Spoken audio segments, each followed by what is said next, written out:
መጽሐፈ አስቴር ምዕራፍ 9 አዳር በሚባለውም በ12ኛው ወር ከወሩም በ13ኛው ቀን የንጉሡ ትእዛዝና አዋጅ ሊፈጸምበት በነበረው ቀን የአይሁድ ጠላቶች ሊሠለጥኑባቸው በነበረው ቀን አይሁድ በጠላቶቻቸው ላይ እንዲሠለጥኑ ነገሩ ተገለበጠ። አይሁድም ክፋታቸውን በሚሹት ሰዎች ላይ እጃቸውን ይዘረጉ ዘንድ በንጉሡ በአርጤክስስ አገሮች ሁሉ በነበሩ ከተሞቻቸው ውስጥ ተሰበሰቡ። እነርሱንም መፍራት በአሕዛብ ላይ ወድቆ ነበርና እነርሱን የሚቃወም ሰው አልነበረም።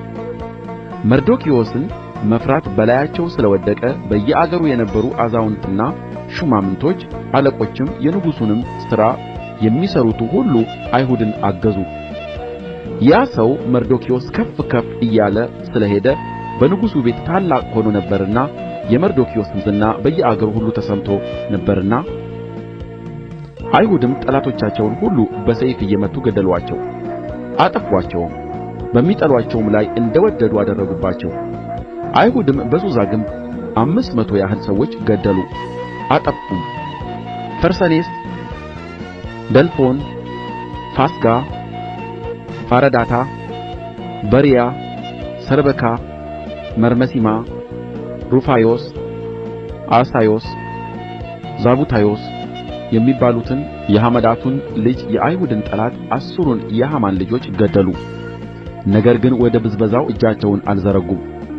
በዚያም ቀን በሱሳ ግንብ የተገደሉት ሰዎች ቍጥር ወደ ንጉሡ መጣ።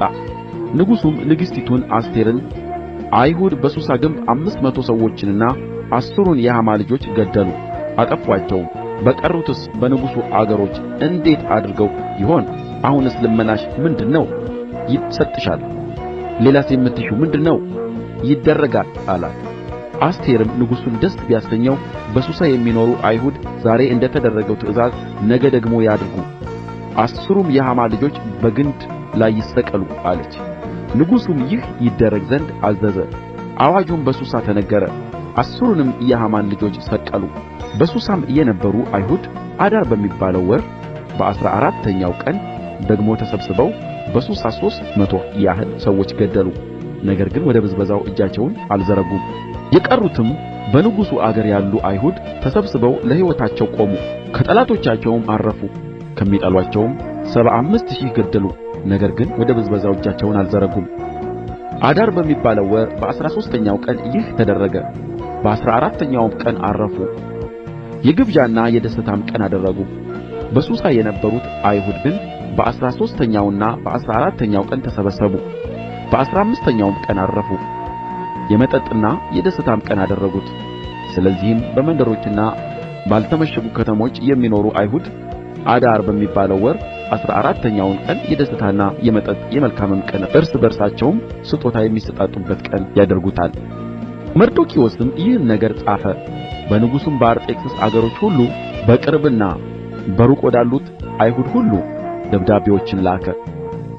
በየዓመቱም አዳር በሚባለው ወር 14ኛውና 15ኛው ቀን አይሁድ ከጠላቶቻቸው ዕረፍትን ያገኙበት ቀን፣ ወሩም ከኀዘን ወደ ደስታ ከልቅሶም ወደ መልካም ቀን የተለወጠበት ወር ሆኖ ይጠብቁት ዘንድ የግብዣና የደስታም ቀን እርስ በርሳቸውም ስጦታ የሚሰጣጡበትና ለድሆች ስጦታ የሚሰጡበት ቀን ያደርጉት ዘንድ አዘዛቸው። አይሁድም ለመሥራት የጀመሩትን መርዶክዮስም የጻፈላቸውን ያደርጉ ዘንድ ተቀበሉት። አጋጋዊው የሐመዳቱ ልጅ የአይሁድ ሁሉ ጠላት ሐማ አይሁድን ያጠፋ ዘንድ ተተንኵሎ ነበር። ሊደመስሳቸውና ሊያጠፋቸውም ፉር የሚባል ዕጣ ጥሎ ነበር። አስቴርም ወደ ንጉሡ ፊት በገባች ጊዜ በአይሁድ ላይ የተተነኰለውን ክፉ ተንኰል በራሱ ላይ እንዲመልስ እርሱና ልጆቹም በግንድ ላይ እንዲሰቀሉ በደብዳቤው አዘዘ። ስለዚህም እነዚህ ቀኖች እንደ ፉር ስም ፉሪም ተባሉ። በዚህም ደብዳቤ ስለ ተጻፈው ቃል ሁሉ ስላዩትና ስላገኙአቸውም ነገር ሁሉ አይሁድ እነዚህን ሁለቱን ቀኖች እንደ ጽሕፈቱና እንደ ጊዜው በየዓመቱ ይጠብቁ ዘንድ እነዚህም ቀኖች በየትውልዳቸውና በየወገናቸው በየአገራቸውም በየከተማቸውም የታሰቡና የተከበሩ ይሆኑ ዘንድ እነዚህም የፉሪም ቀኖች በአይሁድ ዘንድ እንዳይሻሩ መታሰቢያቸውም ከዘራቸው እንዳይቈረጥ በራሳቸውና በዘራቸው ወደ እነርሱም በተጠጉት ሁሉ ላይ እንዳይቀር ሥርዓት አድርገው ተቀበሉ።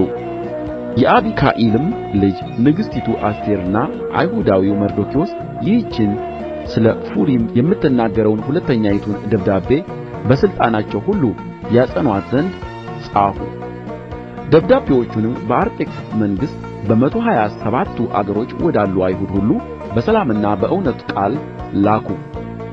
እነዚህንም የፉሪም ቀኖች አይሁዳዊው መርዶክዮስና ንግሥቲቱ አስቴር እንዳዘዙ ለራሳቸውና ለዘራቸውም የጾማቸውንና የልቅሶአቸውን ነገር ለማክበር እንደ ተቀበሉ በየጊዜያቸው ያጸኑ ዘንድ ጻፉ። የአስቴርም ትእዛዝ ይህን የፉሪምን ነገር አጸና፣ በመጽሐፍም ተጻፈ።